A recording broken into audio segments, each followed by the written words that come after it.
estar nuevamente de vuelta a esta casa de Udápolis y poder compartir con ustedes. Agradezco mucho la invitación y sobre todo los felicito a todos los que han optado el día de hoy. Sé que están con toda la fiebre navideña haciendo compras, pero que se han conectado a la transmisión para poder conocer un poco ese tema. Habiendo una oferta educativa tremenda en estos momentos en las redes sociales, siempre para mí es un gusto encontrar personas que se interesan por el tema de la seguridad vial, el tránsito, transporte y los temas relacionados. Me imagino que la sala en estos momentos están concurriendo personas que o trabajan en este rubro, ¿no? O desarrollan algún tipo de actividad relacionada a él, ¿no? Sea la docencia, sea el asesoramiento, entre otros. Bueno, nosotros hemos sido invitados para poder desarrollar un curso especializado en el tema de la seguridad vial. Y aquí vamos a pasar directamente ya a tratar el tema. A ver, voy a compartir unas diapositivas. Sé que el tiempo que tenemos es un tiempo muy corto para lo extenso del tema, así que vamos a tratar de aprovechar el máximo posible. Estoy muy agradecido por su participación y su participación simplemente no es la conexión, sino que en el momento eh, oportuno puedan hacer sus preguntas para poder aclararlas, porque esta es una oportunidad que tenemos de poder compartir, ¿no? A ver, eh, nosotros vamos a desarrollar un tema, como ya dijo el doctor Rieder, en 6 sesiones, y estas 6 sesiones van a tratar con respecto al tema específico de la seguridad vial de las medidas de aseguramiento. Escuchen bien este término, ¿no? Aseguramiento del cumplimiento de las normas. Y voy a explicar por qué. Fíjense en esta diapositiva, ¿no? En una política de seguridad vial de cualquier gestión, cualquier administración de un Estado, vamos a tener nosotros 3 elementos importantes que la Asociación Internacional para la Investigación del Comportamiento de los Conductores en el año 1975 lo bautizó como la triple E y les puso la triple E por sus siglas en inglés. A saber, las 3 E son educación, que bueno, en español es con E, en inglés education, fiscalización y control, que es el enforcement, y el acondicionamiento y servicios o la ingeniería, engineering. Entonces, como los 3 pilares de la seguridad vial que se identificaron en aquella reunión, sus nombres empezaban con E en inglés, es que se le denominó la triple E de la seguridad vial. Pues bien, la educación y formación vial sabemos que consiste pues en todo el proceso que se va a desarrollar dentro de una sociedad para que los ciudadanos sean funcionales en el uso del espacio público. Y aquí quiero plantear el primer punto del problema. Nosotros tenemos dentro del desarrollo de la sociedad, dentro de la convivencia social, la necesidad, porque es una necesidad de trasladarnos, de movilizarnos. Y esta necesidad es, bueno, tan importante que incluso dentro de la mayoría de las constituciones o los estados se le considera como un derecho fundamental. Entonces, tenemos un espacio privado y un espacio público, y ese espacio público es el que nos permite el desarrollo de este derecho fundamental, que es a transitar, a movilizarnos. Entonces, si nosotros, piensen esto, ¿no? Si nosotros no pudiéramos movilizarnos dentro de la sociedad, dentro de los espacios, no podríamos acceder quizás a la educación, a la salud y a otros. Es por ello que el legislador ha tenido la necesidad de crear todo un mecanismo para que este uso del espacio público sea seguro.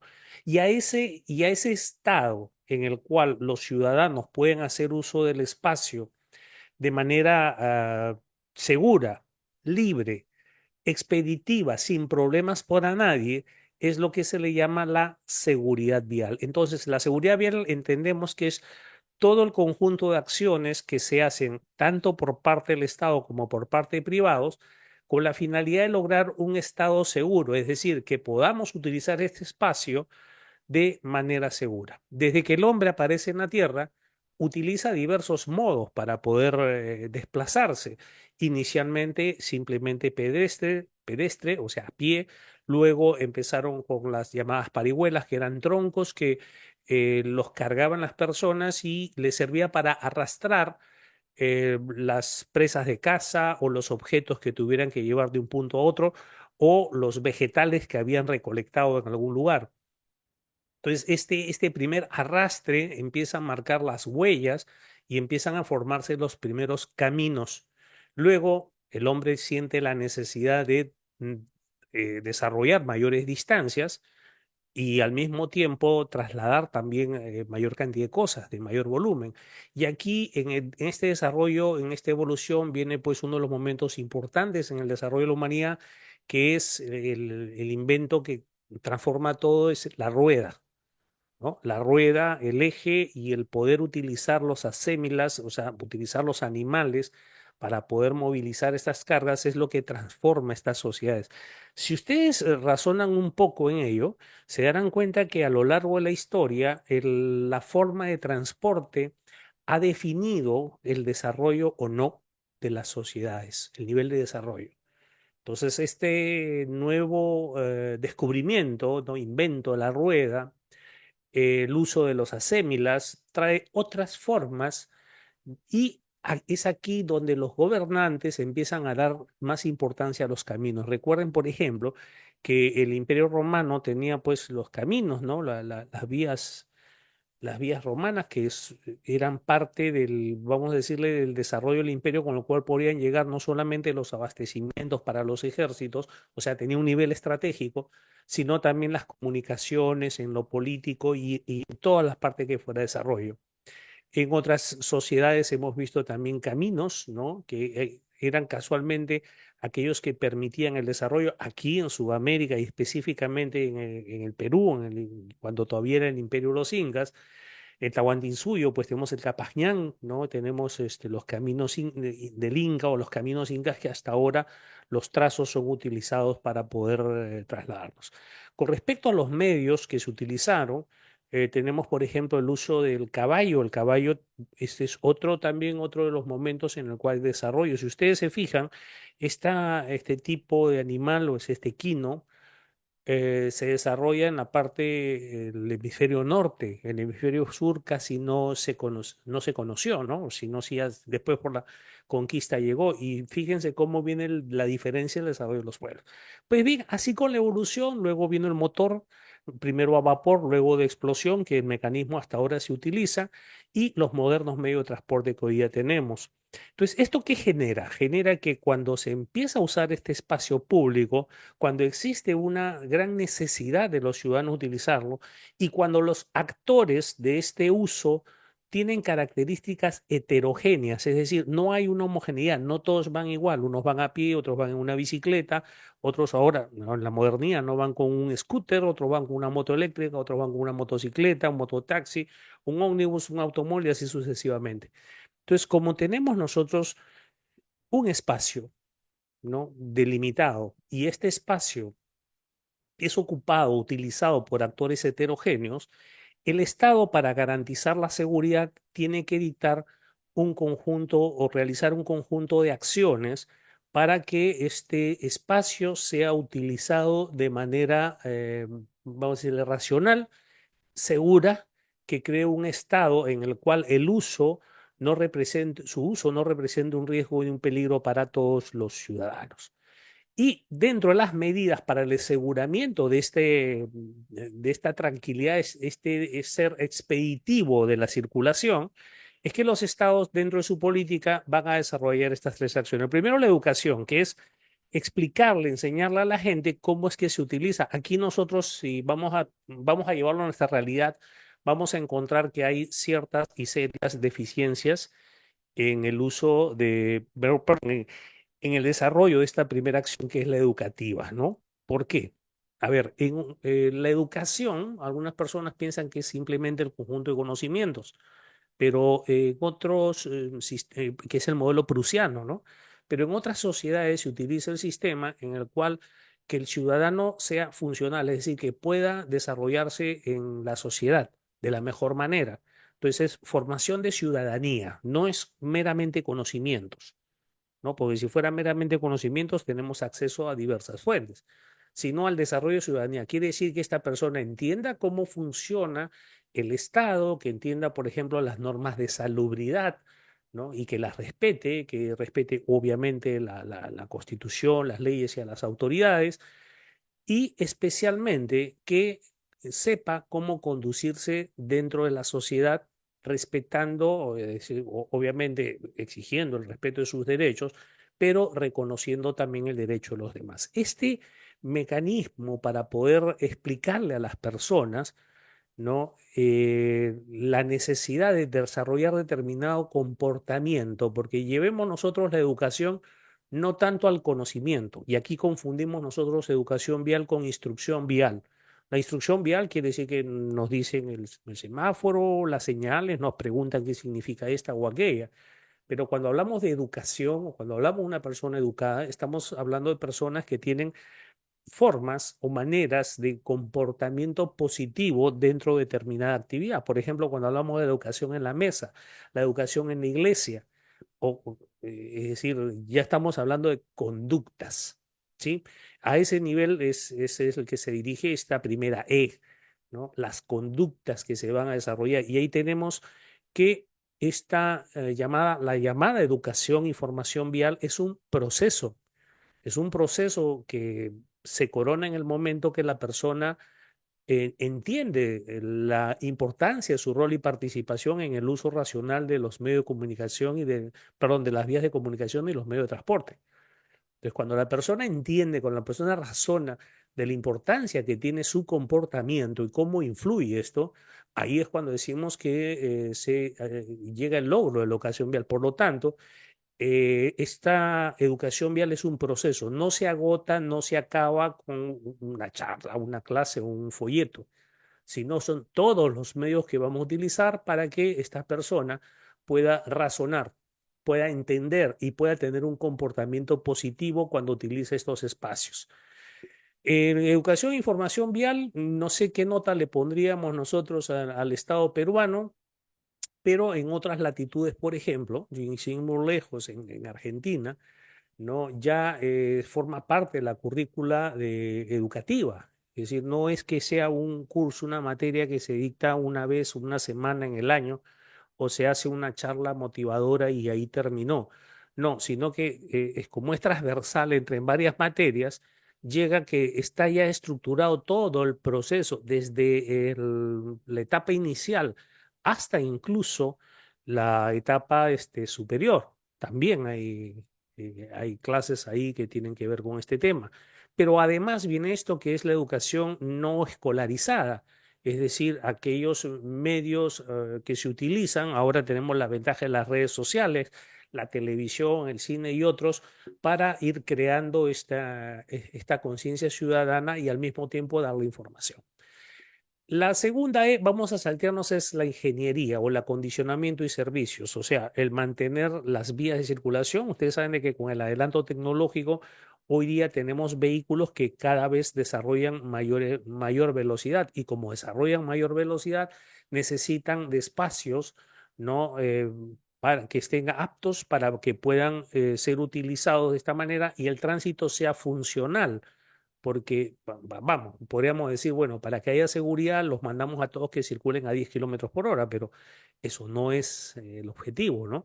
Sino que se pueda tener esta funcionalidad en el tránsito y al mismo tiempo que sea seguro. Entonces, aquí es donde viene una de las ramas importantes de la seguridad vial, que es la ingeniería, por medio de los diseños viales, la señalización, las intervenciones en la vía, ¿no? La construcción de las mismas, el diseño, ¿no? Para que sea funcional y expeditivo. Pero también viene la ingeniería con respecto a los vehículos, los mecanismos, y que cada vez tenemos más implementos de seguridad, ¿no? Que antes no se utilizaban, por ejemplo, el cinturón perdón, a ver, parece que nos salimos un momento. A ver, voy a volver nuevamente a la diapositiva. Mil disculpas.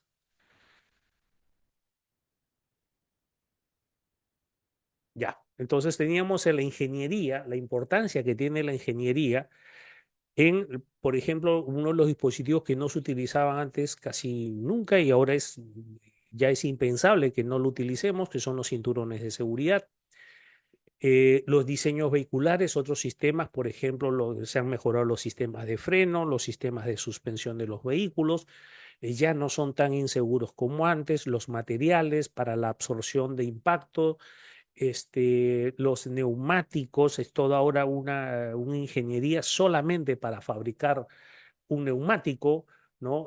Bueno, los demás sistemas, las formas también de energía que se utilizan y los airbags, ¿no? Las bolsas de aire, las cámaras para el aviso, las alarmas, los sensores.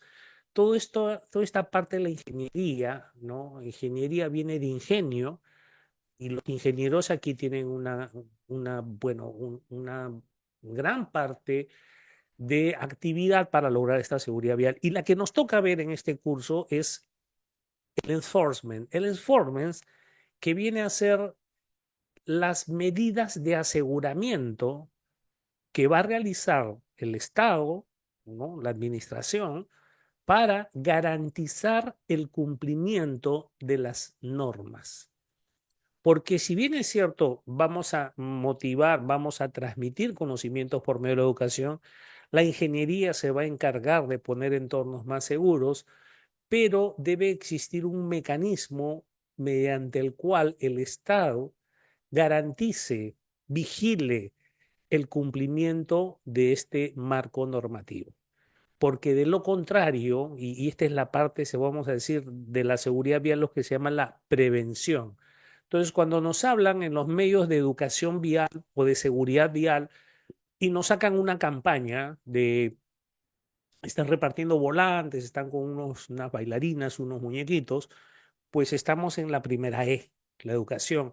Cuando nosotros vemos que, bueno, se ha diseñado determinados dispositivos de seguridad o tenemos lo que ahora se hace, ¿no? Las intervenciones en la vía. No sé si ustedes saben esto, pero en la Fórmula 1, creo que fue en el año 91, falleció un corredor famoso, Ayrton Senna, brasileño él, campeón de Fórmula 1 y tuvo un accidente en el cual falleció. Bueno, desde ese día que Ayrton Senna fallece en un circuito, ya no ha habido más un muerto en los circuitos de Fórmula 1. ¿Y esto es por qué? Porque la ingeniería realizó lo que se llama la intervención de las vías. Es decir, todos los lugares de los estudios que hicieron de los circuitos de Fórmula 1 analizaron los puntos críticos y entendiendo que eran puntos críticos que se pasaban a gran velocidad y que era posible el error humano, los acondicionaron de tal manera que, si bien es cierto, hoy día tenemos accidentes, o sea, no quiere decir que hayan desaparecido, o sea, la incidencia quizás se mantiene o tal vez ha aumentado, pero la severidad ha disminuido. Y esto es una de las medidas en las cuales está abocada, por ejemplo, la ingeniería, de identificar estos puntos, estos lugares donde se concentran los accidentes de tránsito. No sé si ustedes han escuchado de la curva de la muerte, la bajada del diablo, el precipicio maldito, disculpen, pero así los conocemos, ¿no? O la esquina de la caserita o la esquina del choque, ¿no? Que le llaman en algunos barrios. Bueno, cuando tenemos estos lugares, eso quiere decir que hay concentración en esos puntos y lo que hace la ingeniería ahora es la intervención de ese lugar para lograr, quizás no el desaparecer o como dicen algunos piden, ¿no? Erradicar la producción de errores humanos. Mire, erradicar el error humano de verdad que es imposible. O sea, erradicar el error humano, eso sabemos que no es posible, no se puede, pero sí podemos acondicionar el entorno para cuando se produzca el error humano. Y esto es lo que se llama las intervenciones viales, que es vamos, la nueva tendencia o la tendencia que ha dado mejores resultados en el aspecto de la seguridad vial en el mundo, más que, porque acá yo escucho muchas personas dicen, no, hay que dar charlas, hay que dar cursos, hay que sensibilizar. Estamos en la primera E, pero esto tiene que ser un proceso, porque si nosotros enseñamos a un niño de inicial o primer grado a usar el cinturón de seguridad, ténganlo por seguro que en el resto de su vida no va a necesitar que se le repita. sea, lo va a tener tatuado y grabado de por vida. No tenemos necesidad de llevarlo a una escuela de conductores y ponerle un curso. No necesitamos eso. Entonces, la ingeniería, pero el enforcement, vamos al enforcement. El enforcement vamos a decirle que es algo como que tiene, es un soporte, uno de los pilares de la seguridad vial que tiene dos niveles. El nivel número uno va a ser las medidas de aseguramiento en el orden administrativo. Es decir, se dicta un conjunto de normas. Señor, usted cuando ve un semáforo que lo hizo el ingeniero por medio de la educación, le enseñamos que cuando usted ve un semáforo y aparece la luz roja, usted debe inmovilizar el vehículo. Muy bien, ahí funcionó ingeniería y educación, pero ahora necesitamos fiscalizar, necesitamos vigilar, necesitamos controlar el cumplimiento de esto. Porque, entendamos algo, tenemos que reconocer que el error humano o la tendencia, como lo llaman algunos tratadistas, algunos sociólogos, la anomia, que es esta actitud contraria al cumplimiento de las normas, es muy latente. Entonces necesitamos unas medidas de aseguramiento. La primera decía que es en el orden administrativo. ¿Qué tenemos en el orden administrativo? El primero, la capacidad de reglamentar, regular, crear todo el marco normativo, ¿no? Para que se regule el uso del espacio público. Ustedes, si les preguntase cuál es la cantidad o cuáles son estos conjuntos normativos, pues dirían, pues, bueno, reglamento de puntos, de licencia de conducir, de placas, del SOAT, de la inspección técnica, en fin, vamos a tener un sinfín de normas, si se dan cuenta. Y necesitamos el aseguramiento del cumplimiento de toda esta normativa. Por ejemplo, si creamos un reglamento de placas de rodaje, entonces hay que supervisar, hay que fiscalizar, hay que controlar de que todos los conductores, propietarios de vehículos cumplan con estas normas. Es algo así, es un razonamiento muy sencillo. Y para eso tenemos el primer orden que es el administrativo. ¿Por medio de qué? Por medio de la fiscalización, por medio del control y por medio de las llamadas infracciones y su respectiva sanción. Entonces, este mecanismo de sancionador inicial en el orden administrativo es una forma de manifestación de este enforcement, del aseguramiento del cumplimiento de las normas. Y tenemos un segundo nivel, que es que cuando el acto, porque sabemos que en el orden administrativo, cuando realizamos la conducta contraria a las normas, es un hecho que no requiere de daño para ser reprochable o sancionable. Es decir, es la infracción administrativa en el caso del tránsito, vamos a llamarles una infracción de mera actividad, porque no requiere que se haya producido un daño, sino, por ejemplo, voy a poner un ejemplo, tenemos un semáforo con luz roja y el conductor cruza, puede ser que no haya nadie, puede ser que la calle esté vacía, pero él no debió cruzar. Entonces, esto es algo que debemos también enseñarle a las personas, porque hay personas que vienen y me dicen, doctor, me pusieron una papeleta, pero me la pusieron, no sé, pues a las 3 de la mañana, cuando no había nadie en la calle y yo me pasé el semáforo con luz roja.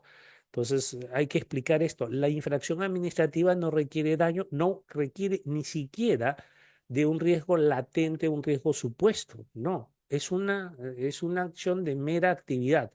Basta con que yo lo haga para que ya se configure la conducta reprochable en el orden administrativo, ¿sí? Entonces, ahí tenemos un primer mecanismo que es la fiscalización, tenemos el procedimiento sancionador y la ejecución de las sanciones. Y tenemos un segundo nivel, que es cuando este acto o cuando esta contravención a las normas ha ocasionado daño. Cuando se ocasiona un daño, entonces vamos a tener ahí dos niveles que se van, bueno, hasta tres vamos a tener, ¿eh? El primero va a ser la posibilidad de que aquella persona que padece el daño busque ser indemnizada. Entonces, en la evaluación de los actos, ¿no? Se va a tener en cuenta el cumplimiento o incumplimiento de las normas para determinar parte de la responsabilidad civil, es decir, al deber de indemnizar por los daños ocasionados. Y el segundo, que es ya, como dice la doctrina, es la última ratio, vamos a tener nosotros también el sistema, el mecanismo penal, en el cual cuando el daño se causa a la vida, el cuerpo o la salud de una persona, así sea sin intención, vamos a tener un reproche, ¿no?, penal, en el cual, si nosotros lo analizamos, tenemos penas muy drásticas en el Perú, ¿eh? Uno dice, no, las penas no son, sí, tenemos, por ejemplo, ¿no?, el caso de las lesiones culposas, cuando es un hecho de tránsito y se prueba la inobservancia de las reglas técnicas, tenemos una pena de 4 a 6 años, y cuando se produce la muerte, de 4 a 8 años. Entonces existe un alto grado de probabilidad de que pueda ser también efectiva qué es lo único, esta pena, y qué es lo único que se necesita. Se necesita, pues, de que existan estos elementos, ¿no? Una conducta culposa, por cierto, y un daño a la vida, al cuerpo y la salud, sin importar, ojo, sin importar la gravedad, vamos a llamarla así, ¿no? La gravedad de la lesión. Basta con que exista lesión nada más. Y tenemos finalmente, si es que se produce la muerte, pues ni hablar, ¿no? Y ahí te vamos a tener penas entre 4 a 6 años para las lesiones y 4 a 8 años para el homicidio culposo. Entonces, como vemos, todo este conjunto, y vamos a agregar dos más ya por el momento para que lo vayan conociendo, que tenemos también un régimen sancionador en el orden administrativo, que es el que desarrolla Indecopi cuando se trata de servicios de transporte. Entonces, cuando yo soy usuario de un servicio de transporte y estoy eh, utilizando este servicio, y se produzca un accidente y yo resulte con lesiones, entonces, aplicando las normas de defensa del consumidor, se tiene de que no existe una idoneidad del servicio prestado, y por lo tanto esto implica un procedimiento sancionador contra aquel prestador del servicio en el cual resultaran lesiones a sus usuarios, ¿sí?, o consumidores del servicio. Entonces, ahí tenemos nosotros todo el panorama completo. ¿Qué vamos a desarrollar nosotros a lo largo de 6 sesiones? ¿Cómo es que se manifiesta este enforcement? Me faltó uno que lo vamos a ver en la tercera sesión, que es no solamente el mecanismo de las papeletas de infracción y las multas, las sanciones que se imponen, sino también el sistema de puntos. El sistema de puntos, que es también una medida de aseguramiento que complementa al sistema sancionador administrativo, porque cada vez que nosotros cometemos una infracción, se nos levanta una papeleta, se nos somete a un procedimiento sancionador y se nos sanciona en el ámbito administrativo. Adicionalmente, ¿no?, entramos a un mecanismo de acumulación de puntos, que esto viene a ser una especie de control permanente. O sea, no solamente si cometes una infracción, sino que si tienes esta conducta recurrente y empiezas a acumular estas sanciones, cada sanción te va a ir acumulando un puntaje que va a terminar cuando se llegue al tope límite, a que te suspendan o hasta que te cancelen la licencia de conducir. Entonces, esto es una parte también de las medidas de aseguramiento, ¿no? Otro más que también vamos a ver en otro módulo, que son las llamadas medidas, o las llamadas que se le llaman en el ámbito administrativo las órdenes administrativas, ¿no?, que está conformado por las medidas preventivas, las medidas cautelares, las medidas provisionales y las multas coercitivas dentro del procedimiento sancionador. Entonces, este es el panorama, el detalle de aquello que vamos a desarrollar nosotros a lo largo de estas sesiones para conocer cómo funciona esta del enforcement, o las medidas de aseguramiento de las normas de tránsito, tendientes obviamente con qué finalidad, de lograr la llamada seguridad vial. Bueno, para entender esta parte inicial que vamos a tratar el día de hoy, vamos a ver nosotros las normas de tránsito en el Perú, y específicamente vamos a hablar un poco del reglamento de tránsito. Entonces, para entender esta parte como preámbulo, tenemos que conocer que existen determinadas potestades administrativas, ¿no? Y vamos a ver aquellas que son, porque son varias las potestades. Potestad significa el poder legal que tengo para poder realizar algo, ¿no? Se me da esta potestad, esta facultad, ¿no? Para yo poder realizar algo, el poder legal para realizar un acto. Entonces, a la administración que sabemos que es la parte del Estado que guarda la relación con los ciudadanos, que sirve para la organización del mismo, a esta administración se le dan determinadas o se le otorgan determinadas potestades. Las que nosotros vamos a ver para nuestro tema del curso, vamos a tener en primer lugar la potestad reglamentaria, es decir, la potestad de organizar la vida de la sociedad por medio de normas, por medio de reglamentos, los cuales son de observancia obligatoria para todos los ciudadanos y todos los estamentos del Estado. La potestad inspectora o de fiscalización, que sabemos que es una potestad invasiva. La potestad inspectora es una potestad invasiva. Bueno, tengamos en cuenta lo siguiente, ¿ya? Si nosotros estamos realizando una actividad que es el ejercicio del derecho de libre tránsito, la potestad inspectora de alguna forma va a interrumpir el ejercicio de ese derecho. Y por lo tanto, esta potestad inspectora pues tiene que estar investida, imbuida de legalidad. O sea, no es que yo te paro porque yo quiero, no es que yo te intervengo porque estoy aburrido. Recuerden, es un derecho fundamental.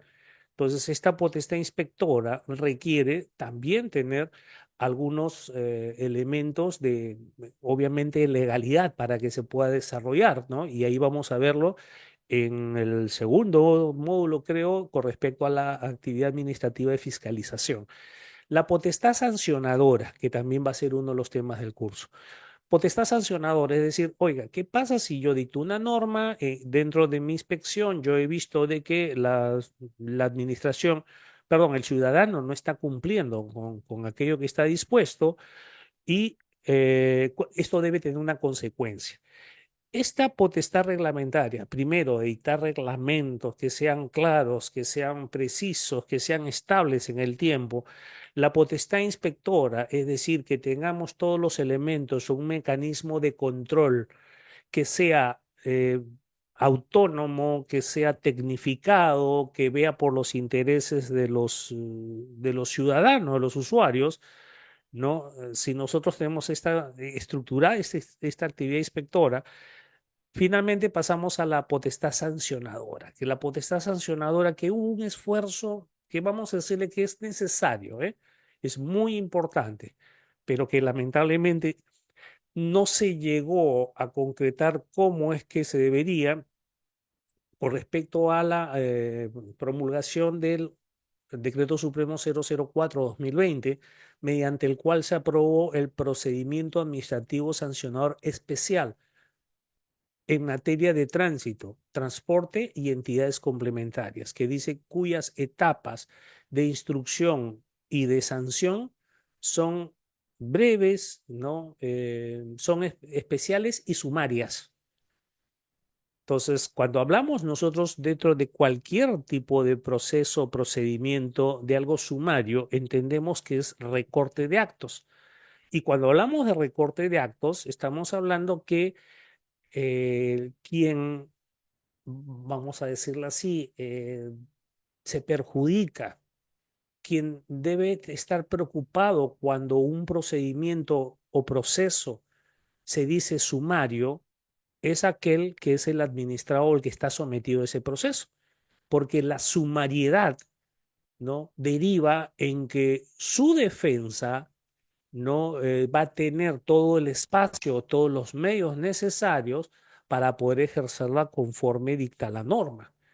Entonces, si tenemos ya un procedimiento administrativo sancionador en el cual hay una simetría tremenda, porque tenemos al Estado versus la administración versus el ciudadano, el administrado, con todos los elementos que tiene a su favor, con todo el poder que tiene la administración y que él es juez y parte, porque él está iniciando el procedimiento, está conduciendo el procedimiento y va a sancionar, entonces el legislador trata como que darle dentro de la ley de procedimiento administrativo ciertas garantías al administrado, cierta garantía de que este debido procedimiento va a servir para equiparar en algo esta asimetría tremenda que existe. Pero si nosotros, además de la simetría, lo convertimos el procedimiento en sumario, significa que buenamente volvemos a separar, volvemos a crear una gran diferencia entre ambos.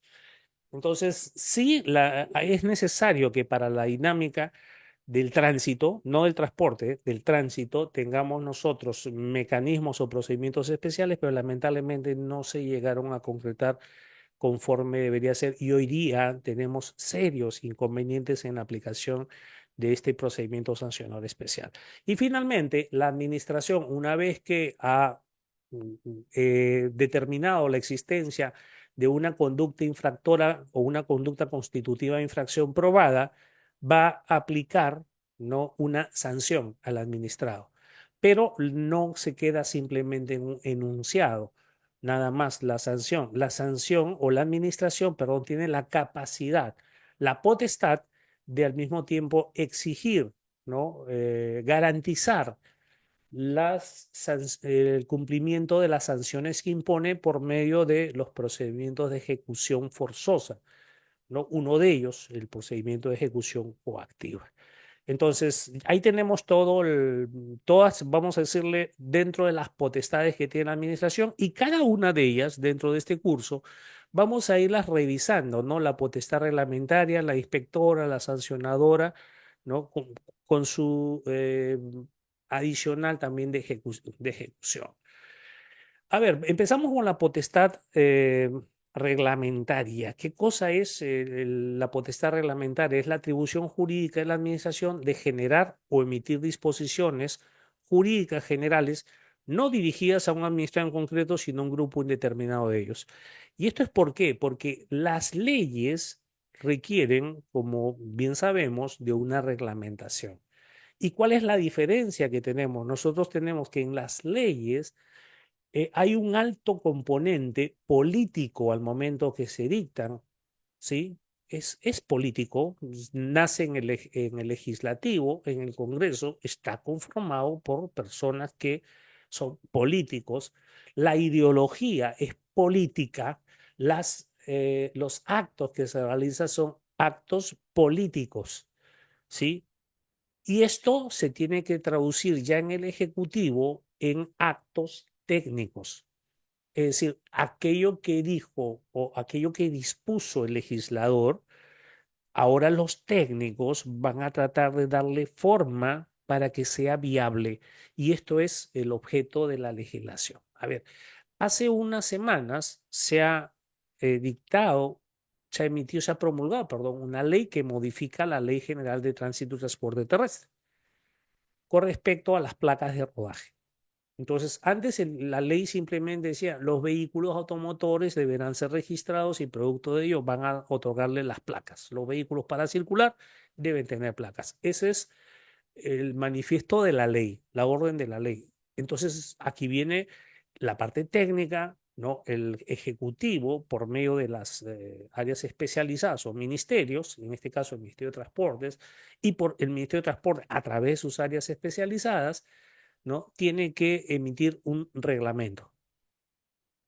Es decir, a esta disposición tiene que darle ahora la forma técnica. Y ahí es donde entra el reglamento. Otra de las premisas, ¿no?, de los mandatos de la ley, de que para conducir un vehículo automotor se requiere una licencia de conducir. Eso está en la ley. Muy bien, entonces vamos a necesitar un reglamento al respecto. Los vehículos que circulen por el territorio nacional deben de una regularidad técnica, ¿no?, de seguridad que les permita la circulación. Vamos a crear un mecanismo de revisiones técnicas. Todo propietario de un vehículo que circule por el territorio nacional debe de contar o debe contratar un seguro, ¿no? Y si ya le estamos imponiendo el deber, es un seguro obligatorio.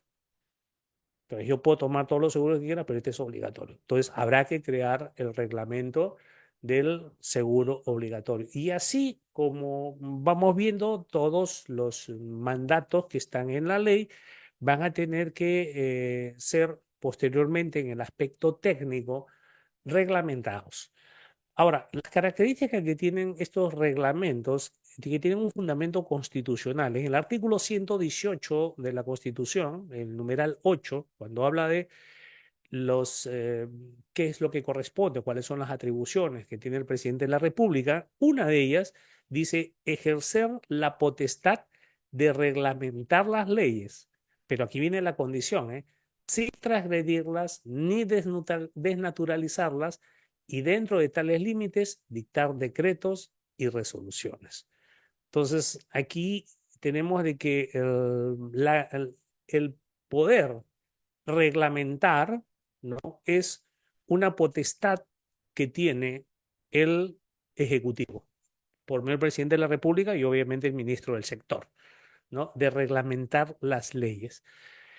Otra de las características de los reglamentos que tienen fuerza normativa, si bien es cierto, ¿no?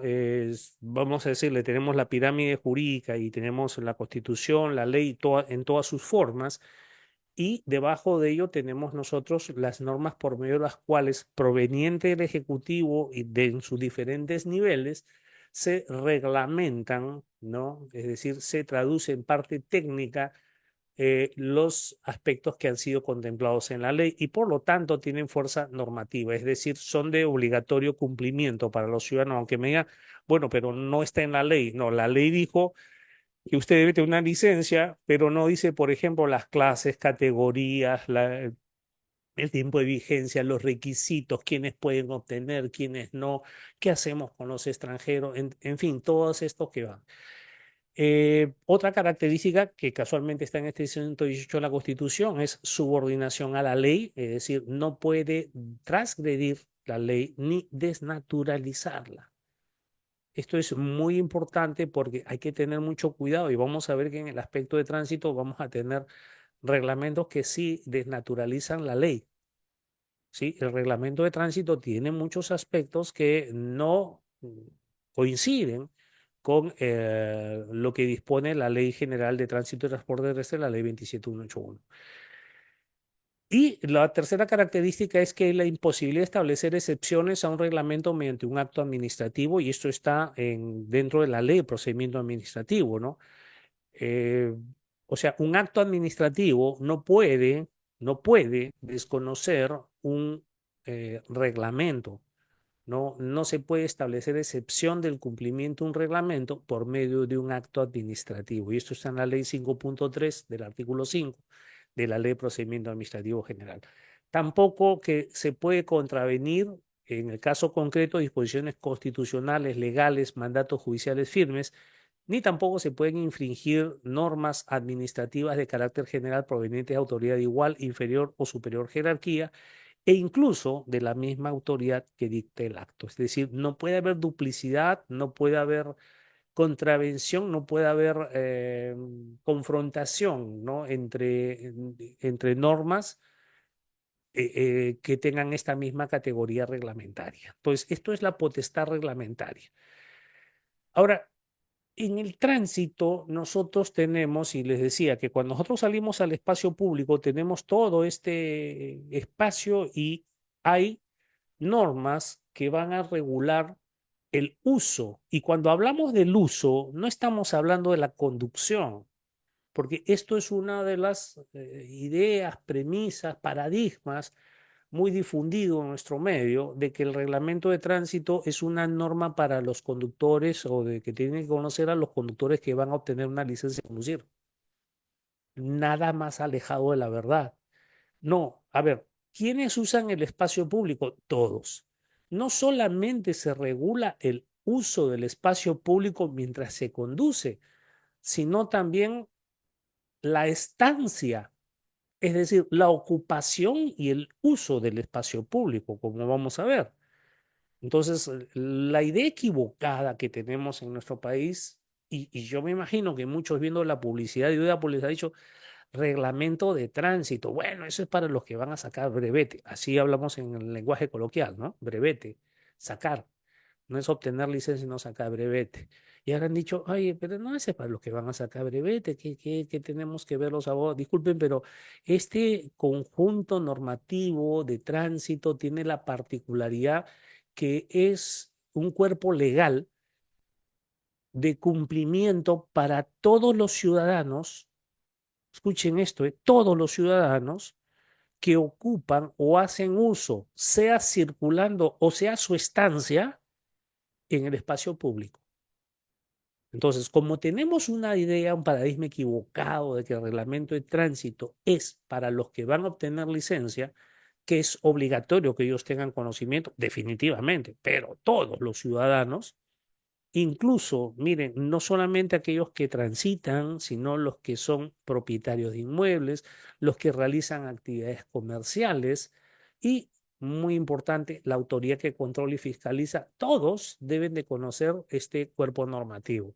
Ahora, este cuerpo normativo o la regulación del espacio público tiene un fundamento constitucional, definitivamente sí. O sea, no es que esto aparezca a nivel de ley y a nivel de reglamento. No, para que esta ley exista, por ejemplo, la ley 27181. Tomen nota de esta ley porque esa es la Ley General de Transporte y Tránsito Terrestre, que es la norma máxima, vamos a decir, de máxima jerarquía que tenemos en nuestro país, Ley 27181 del 9 de octubre de 1999, ¿no? En que fundamenta la necesidad de su existencia en que tiene un fundamento constitucional. Y acá tenemos algunos de estos fundamentos constitucionales, por ejemplo, ¿no? que vienen en la Declaración de Derechos, los derechos fundamentales de las personas. Toda persona tiene derecho a la vida, la integridad, su integridad moral, psíquica y su libre desarrollo y bienestar. Bueno, ¿qué más, no? Como vemos nosotros, las víctimas que tenemos accidente de tránsito, que hay dos categorías que son lamentables y terribles, pero pienso yo, hay una que es la muerte, que quizás vamos a decir, no, es la más grave, la más dolorosa, pero vamos, perdemos un ser querido, nos ha tocado a algunos pasar por ello y la vida continúa, pero creo que la peor parte son los lesionados, ¿no? Que los lesionados vamos, es una carga permanente, es una forma de empobrecimiento súbito de muchas familias, no es el truncar no solamente el desarrollo de la persona que ha sido lesionada, sino de las personas que tienen que hacerse cargo de esta. Entonces, si nosotros tenemos el número uno a la vida, a la integridad, entonces, ¿qué más? Si sabemos que cuando utilizamos el espacio público hay un riesgo latente de que pueda ocurrir un daño en la vida, el cuerpo y la salud, ¿qué más fundamento, no?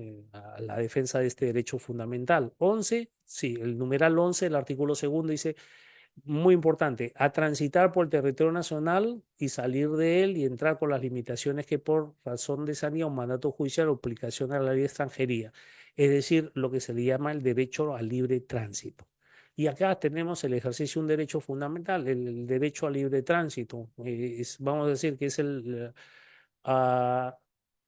del ejercicio pleno de la libertad, ¿no? Que de manifiesta ese ejercicio pleno de la libertad. ¿Cuál es? Ir donde yo quiera. Pues cuando a mí me privan de la libertad, lo primero que me hacen es privarme de esa capacidad de locomoción y confinarme a un espacio y no dejarme ir a donde yo quiera ir, ¿no? A la paz, a la tranquilidad, al disfrute del tiempo libre y al descanso, así como gozar de un medio equilibrado adecuado al desarrollo de su vida. Bueno, de más está pues, explicar esto porque lo caótico que tenemos en las congestiones vehiculares, en las emisiones de contaminación, ¿no? Y otros que nos quitan esa paz y esa tranquilidad o la zozobra que tenemos, ¿no? Cuando participamos en el tránsito. A la libertad y seguridad personales, y acá está esta premisa máxima en el numeral 24A, nadie está obligado a hacer lo que la ley no manda ni impedido hacer aquello que la ley no prohíbe. Entonces nos está poniendo un límite ahí que nos dice que el límite del ejercicio de la libertad es la ley. O sea, la ley, por medio de la ley, es el medio que utilizamos para poner los límites a la libertad de la persona o al ejercicio de esta libertad. Entonces ahí tenemos nosotros pues la necesidad que por medio de ley regulemos el uso del espacio público. No se permite forma alguna restricción de la libertad, salvo los casos previstos en la ley. Nadie puede ser víctima de violencia moral, física o psíquica, ni sometido a tratos inhumanos, humillantes. Entonces aquí vuelve nuevamente, ya no es solamente a la vida su integridad, sino la violencia física, porque existe la denominada violencia vial. ¿Quién no ha sufrido esto que tenemos las condiciones reglamentarias de poder cruzar, por ejemplo, y hay vehículos que han venido a embestirnos, o los vehículos que dan vuelta en las esquinas, que deben ceder el paso a los peatones, pero hemos visto que nos meten el carro, como dicen, ¿no? Nos amedrentan con el vehículo y verdaderamente no se cumple. Entonces, tenemos una especie de violencia de parte de aquel que tiene la protección o aquel que se encuentra en condiciones de ventaja en esta diferencia, en esta asimetría en el uso de la vía con respecto a aquellos que son vulnerables. Esta violencia vial se evidencia mucho en los actos que se realizan a diario. Bueno, como derecho fundamental, y aquí vamos a diferenciar el derecho del tránsito, que no es lo mismo que el derecho al libre tránsito, ¿eh? Derecho de tránsito es todo este conjunto de normas o principios que van a servirnos para regular el uso del espacio público. La libertad de circulación no puede entenderse como un ejercicio absoluto de un derecho fundamental, porque sabemos que no, los derechos no son absolutos. Hay restricciones, limitaciones a algunos derechos, ¿no? Y el derecho al libre tránsito no se escapa de ello. ¿Por qué? Porque no es que yo tenga derecho al libre tránsito, es decir, a transitar como yo quiera, ¿no? Sino al derecho que tengo a transitar siempre y cuando yo lo haga conforme a lo que dispone la ley. Entonces, ahí este es un ejercicio del derecho al libre tránsito, el uso legítimo de las vías de circulación eh, dentro de las limitaciones del ordenamiento, las restricciones y cuidados que están dispuestos en la ley, ¿no? Y en los actos emanados por la autoridad competente, entonces ya estamos hablando de los reglamentos. Y tiene esta límite a la libertad y esta reglamentación, este conjunto de restricciones, tiene la finalidad de normar las situaciones fácticas que van asociados a lo que es orden público, la seguridad y el respeto a los derechos de los demás. Todos los actos que realizamos cuando nosotros utilizamos el espacio público son actos reglados. Aquí hay que tener mucho ojo, ¿eh? Escuchen esto, todos los actos que realizamos nosotros en el uso del espacio público son actos reglados y como actos reglados vamos a hacer obligatoria observancia de los reglamentos y el incumplimiento o la inobservancia de estas reglas debe tener consecuencias. Lo que sucede es que nosotros hemos visto las potestades, a lo mejor no están bien desarrolladas, organizadas, no están bien ejercidas por parte de la autoridad y es por ello que nosotros vemos que prima este caos al cual estamos acostumbrados. Cuando hablamos ya no del derecho de libre tránsito o derecho al libre tránsito, o el derecho a la libertad de circulación, que ya lo ha desarrollado también el TC, sino cuando hablamos del derecho del tránsito, así como hablamos de los sistemas jurídicos, derecho penal, derecho civil, derecho constitucional, estamos hablando de que tenemos, sí, también el derecho de tránsito que está conformado por un conjunto de principios de orden doctrinario y un marco normativo que tiene por finalidad regular la actividad de los sujetos en la calidad de usuarios de la vía. Entonces, hay algunos autores que no lo reconocen como un sistema jurídico, ¿no? Porque sabemos que tenemos familias jurídicas, sistemas jurídicos y subsistemas jurídicos. Los sistemas jurídicos, ¿no? Civil, penal, laboral, constitucional y otros, familias jurídicas, que estamos hablando, el derecho germano-románico, el common law, ¿no? El derecho canónico, en fin, todo el derecho islámico.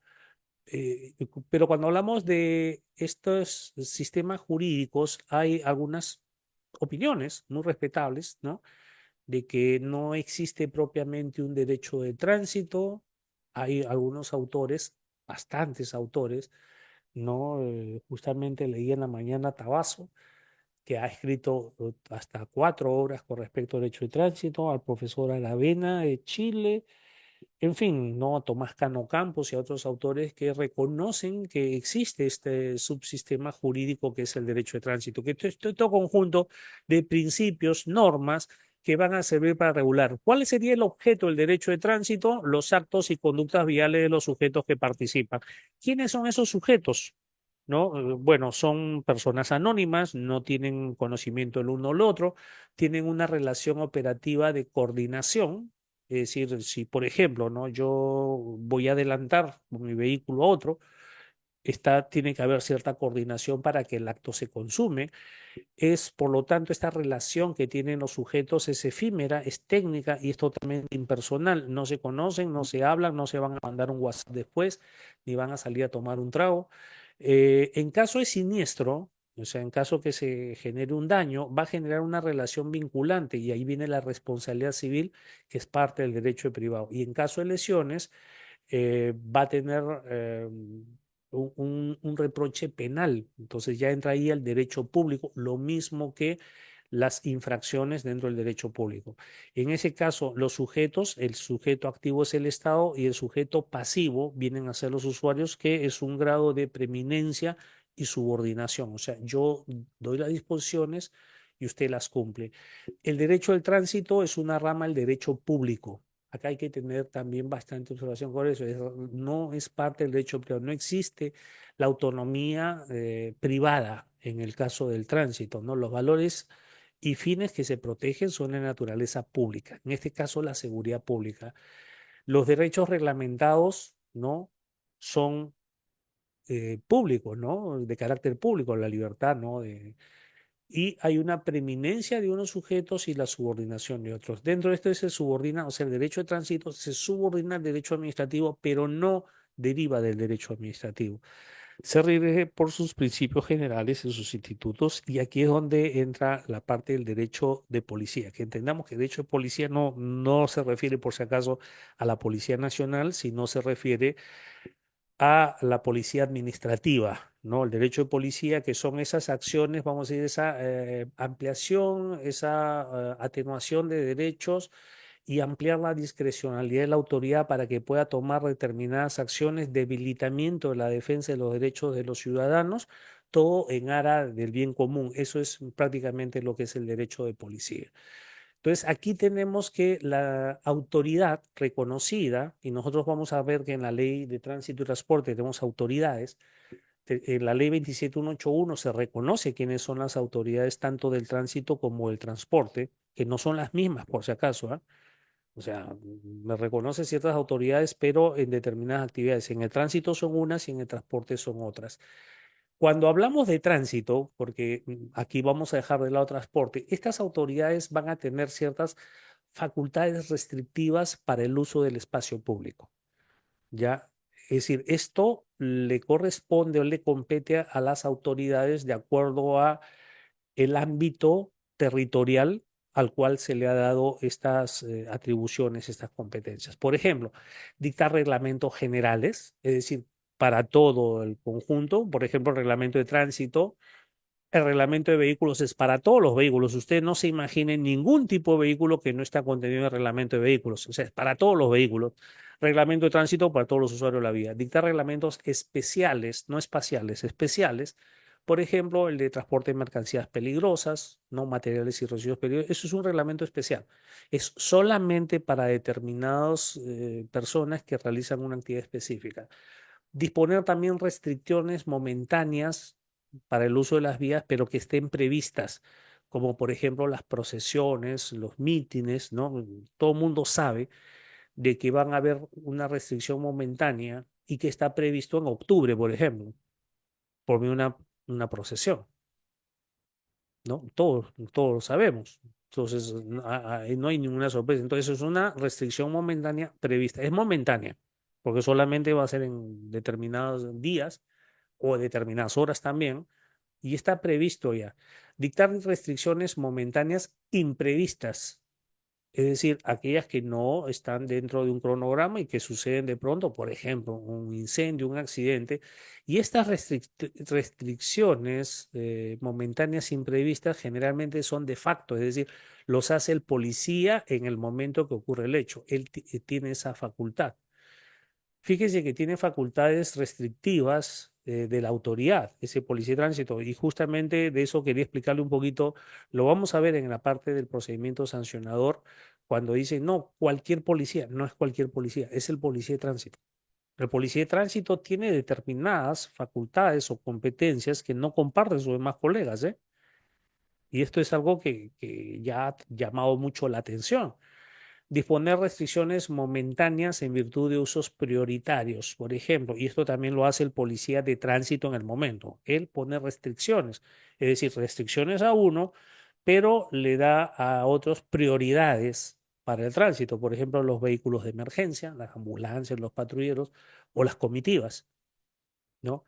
Disponer restricciones momentáneas en virtud del ejercicio de un derecho, las marchas, por ejemplo, que salen de pronto y hay que hacer esta restricción. Disponer restricciones total para el uso por un tiempo determinado. Por ejemplo, ¿no? Lo que está pasando en estos momentos con la línea 2 del metro, ¿no? Restricción total de uso, pero por un tiempo determinado. Hay vías que se han cerrado completamente para el uso. Disponer cese parcial de una vía. ¿No? Aquí tenemos, cuando hablamos del cese parcial, que decir que se va a separar un espacio para segregar para determinado tipo de tránsito, como ciclovías, o lo que se ha puesto en el centro de Lima, macetas o volardos, o cuando se pone un monumento, o se pone, no sé, pues un nacimiento y otro, ¿no? Disponer el cese total de una vía. Cuando las vías, por ejemplo, cese total, la convierto en peatonal. Girón de la Unión, ¿no? Ahora Girón Ucayali y otras vías más, ¿no? Todos los lugares de provincia que voy, incluso en los distritos, encuentro que tienen su vía peatonal, ¿no? Su propio Girón de la Unión tienen, y decir que había una restricción total del uso de la vía. Disponer un canon por el estacionamiento, lo que se llama el parqueo, o disponer el pago por un precio del uso, lo que se llama el peaje. Entonces, estas son las facultades restrictivas que tiene y la policía administrativa. Aquí vamos a ver el aspecto de la fiscalización y el control. Es decir, la reglamentación y la fiscalización va a tener esta característica, ¿no? Y dice, tiene un amplio espectro de discrecionalidad o espacio de discrecionalidad, porque se aplica en toda la vía pública y con todos los usuarios.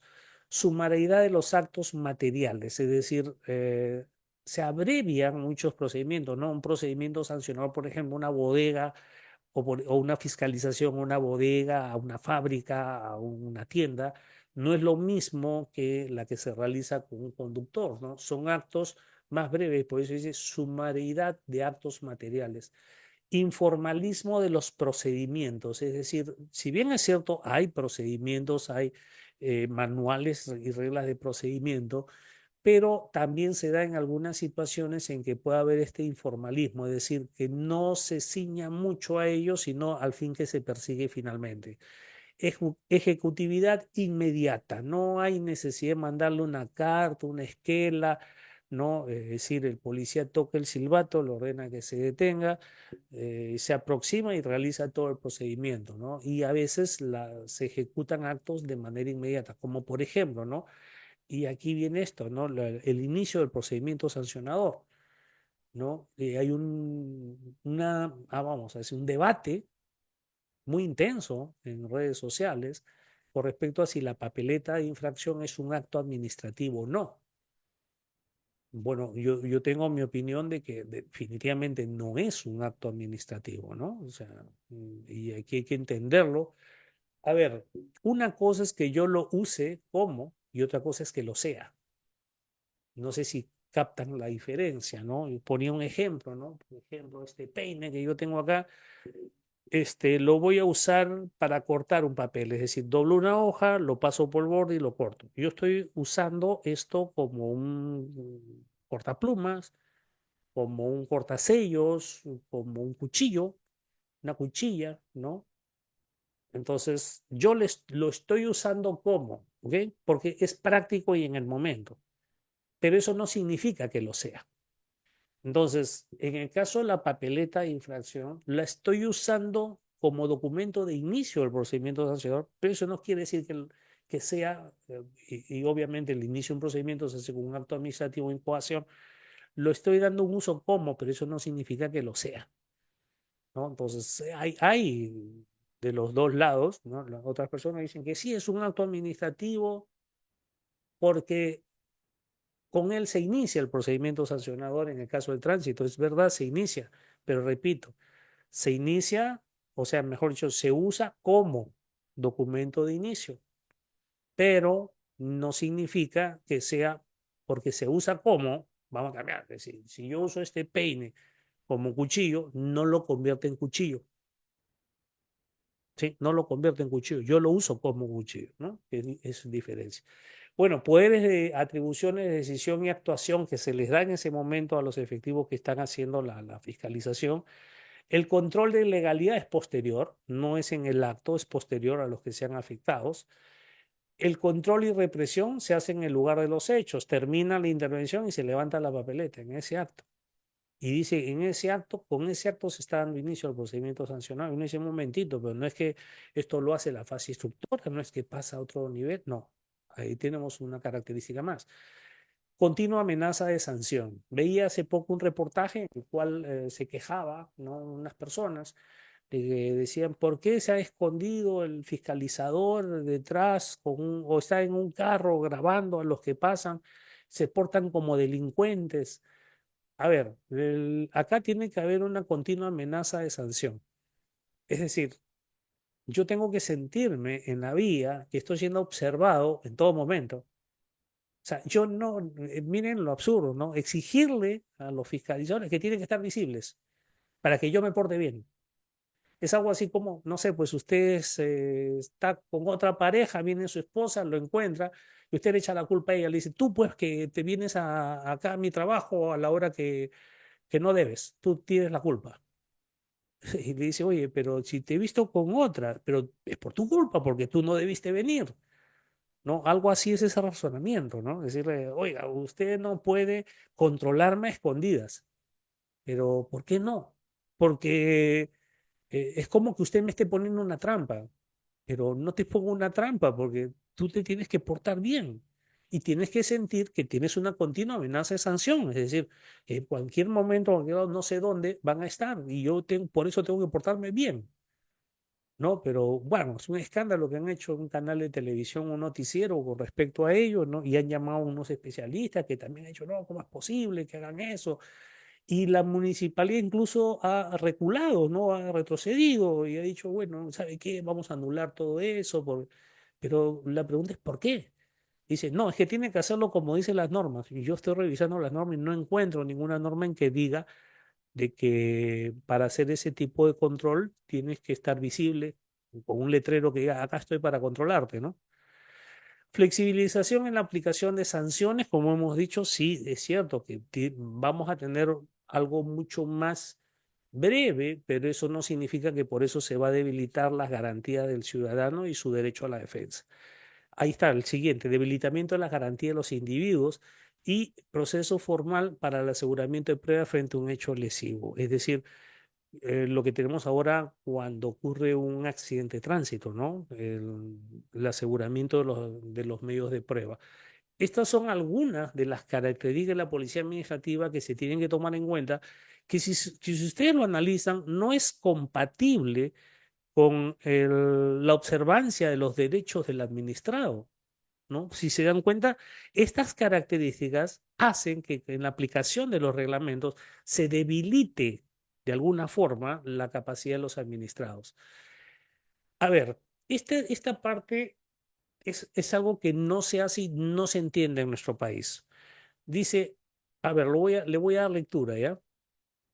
Dice, el origen, la mecánica y los resultados del accidente de tránsito y su imputación objetiva, o sea, la culpabilidad, solo pueden examinarse y valorarse a la luz de la normativa jurídica específica del sistema del derecho de tránsito y de las reglas técnicas que él deriva, bajo las explicaciones causales proporcionadas por las disciplinas técnico-científicas vinculadas que constituyen sus fuentes materiales. Por lo tanto, para efectos de la aplicación de la imputación por daño causado en hechos, eventos de tránsito, se requiere una justicia especializada, que lamentablemente no la tenemos.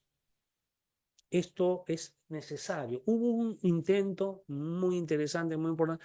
Creo que en estos momentos sobreviven 2 juzgados especializados y 2 de paz de tránsito en Lima y 0 en provincias, pero sí se requiere una justicia especializada. ¿Por qué? A ver, voy a explicar por qué.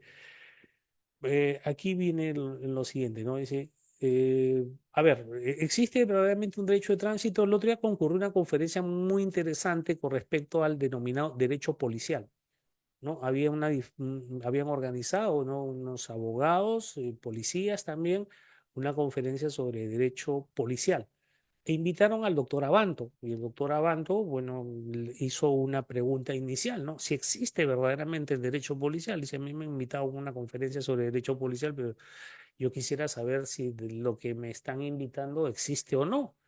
¿Y por qué la duda el doctor Abanto? Y él explica, dice, mira, cuando me digan de que es autosuficiente, es decir, que no requiere otra rama del derecho, entonces podríamos hablar de una disciplina o un sistema jurídico que sea autosuficiente. Es decir, que es porque, vamos, en la justicia penal, si ustedes se dan cuenta, requerimos de derecho civil, el pago de la indemnización, por ejemplo, ¿no? Algunos elementos también del derecho civil que nos van a servir, procesales también que nos van a servir. Lo mismo que en el ámbito, por ejemplo, de familia, ¿no? En el derecho, bueno, pero vamos a tener algunos matices, ¿no? Pero dice que para poder determinar que existe, estamos hablando de algo que es autosuficiente. Bien, a ver, aquí vamos a analizar esto, ¿no? Porque hoy en día a mucho conjunto normativo se le llama derecho, ¿sí? Derecho educativo, porque hay un conjunto de normas de los colegios, los profesores, su jubilación, entonces ya tenemos el derecho educativo.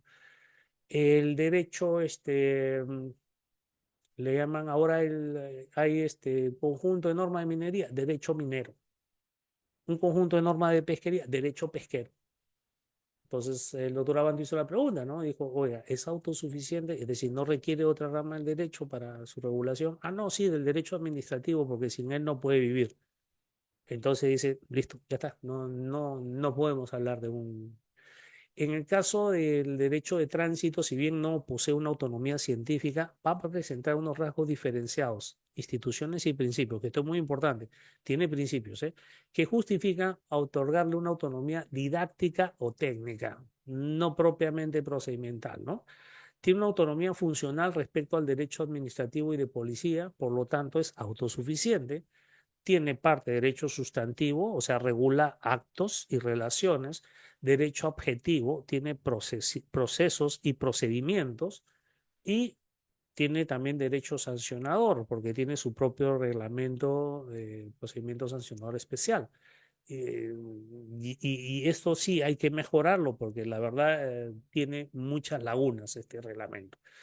A ver, esto es junto a lo que decía, ¿no? Y esto es para que nos quede como una idea fuerza de la clase el día de hoy.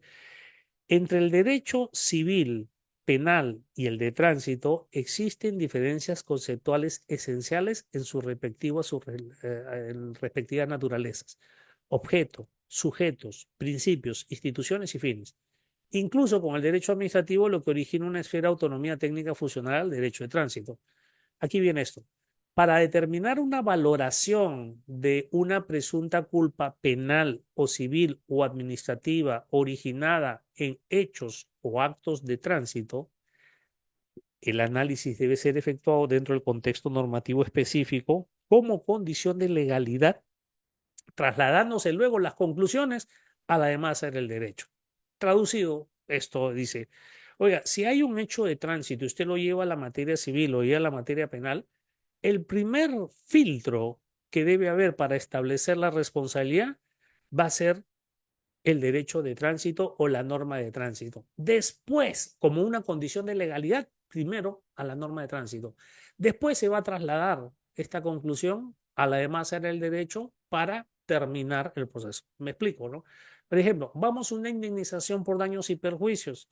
Y dice, sí, pero ahí tenemos que los elementos de la responsabilidad civil son el daño, ¿no? La antijuricidad, el factor de atribución, ¿no? Y la relación causal. Ok, entonces hay autores, hay doctrina, hay bastante de hablar ahí, pero se olvidan de la norma de tránsito. No, no, lo primero que se va a analizar es la norma de tránsito. Ahora, se ha difundido mucho que en los casos de demandas civiles, cuando dicen el daño, ya, un daño entendemos qué es, ¿no? Pero cuando hablan de la antijuricidad, dicen, no, es una antijuricidad, es una responsabilidad objetiva porque es una responsabilidad por riesgo. Perdón, esto está normado. Si bien es cierto, no hay un contrato, no es no, vamos a decir, muchos dicen, no es contractual porque no hay contrato, pero hay un deber legal que cumplir. Entonces, la antijuricidad no se llega a concluir diciendo, bueno, a la antijuricidad es general porque es el deber general de no dañar. No, no, no, aquí es algo de lo que tenemos. Y el otro es en el ámbito penal, ¿no? En el ámbito penal también, porque dice, oiga, vamos a hacer el análisis de las conductas. Y empiezan a hablar, ¿no? De Roxin, la teoría de los roles, ¿no? Pero perdón, hay un reglamento. Y un reglamento tiene prescripción técnico-normativa, es decir, un conjunto de actos reglados. A ver, quiero girar a la derecha, giro a la derecha y atropello un peatón. Entonces se empiezan acá los autores, cuando les preguntan, bueno, ¿y qué pasó acá? Bueno, no, la imprudencia aunado a la falta de atención del peatón, el mismo que no cumplió con las normas de defensa propia y sin acatar, ¿no? Y ponen todo un rollo así, cuando en realidad esto es un acto reglado. ¿Qué dice? Que los vehículos que giran, ¿no? Deben ceder el paso a los peatones. Punto. No hay más que discutir. Y está ahí, está en un artículo. Entonces yo no necesito todo ese verso, ¿ya? No, es un acto reglado, ¿sí? Todo conductor que va a cambiar de dirección debe ceder a los peatones que estén cruzando. Ya está. No hay más que decir. Y ahí está todo. Ahora bien, esto no lo vemos en el momento que se sentencia, ¿no? Es decir, cuando se llega a esta conclusión. Y es algo muy simple, pero que no se está haciendo actualmente en nuestro país. Bueno, las normas de tránsito en general, ¿no? Deben estar fundadas en una disposición legal. Bueno, el principio de legalidad es de alcance general, no particular. Se trata de una actividad del Estado, no realizada por particulares. Regula lo público y lo privado solo cuando tiene trascendencia. Por ejemplo, ¿no? Vamos a ver que en el reglamento de tránsito hay disposiciones con respecto a los propietarios de vehículos. Esto es privado. A los propietarios de inmuebles, a los propietarios de talleres. Entonces estamos hablando de privados, sí, también en privados cuando tiene trascendencia. Tiene una función preventora, debe ser motivada, o sea, no podemos tener una norma de esas facultades restrictivas que tenemos que hacerla por hacer. Debe ser justa e igualitaria, es decir, no puede estar causando perjuicios, pero sí con defensa especial a aquellos usuarios vulnerables. Se trata de un derecho que abarca lo local, ¿sí? Es decir, el espacio público debe ser proporcional, ¿no? En igualdad de condiciones, puede ser permanente o temporal, es decir, sí es verdad que se puede cambiar, puede ser mutable, es decir, puede cambiar en algún momento y está sujeta a revisión judicial. A ver, nosotros tenemos una organización en nuestro país que data del año 1941. Actualmente, la norma de mayor jerarquía que tenemos en nuestro país, si vamos a la pirámide jurídica, es esta ley, la ley 27181, que le voy a dar a Reader para que lo ponga ahí en el aula virtual, ¿no? La versión actualizada a la fecha de la ley 27181, que es la Ley General de Tránsito y Transporte Terrestre. Como dijimos en un inicio, ¿no? La ley simplemente va a dar las disposiciones desde el punto de vista político y la parte técnica va a ser la parte reglamentaria. Entonces, en la ley vamos a encontrar, por ejemplo, todo conductor debe tener una licencia de conducir. Bueno, vamos a tener un reglamento que va a desarrollar hasta el cansancio, hasta lo más mínimo, todo el sistema para emisión de licencia de conducir. Y va a decir, por ejemplo, todos deben de contratar un seguro. Vamos a tener un reglamento que va a ser sobre el seguro obligatorio y así sucesivamente. Esta ley 27181 data del 9 de octubre de 1999, tiene 36 artículos, 2 disposiciones complementarias, 4 transitorias y 3 finales. Como ven, no es un texto muy amplio, pero sí muy importante su conocimiento para entender cómo ha organizado nuestro país la parte del cumplimiento de las normas. Y aquí yo voy a hacer una pequeña crítica a mi humilde criterio. No deberíamos tener nosotros una ley de tránsito y transporte o de transporte y tránsito unidas, porque estamos hablando de actividades que si bien es cierto, tienen una génesis en el tránsito, porque, a ver, lo voy a explicar ya. Transitar, tránsito, viene etimológicamente de una palabra griega de transit, que es ir de un lugar a otro.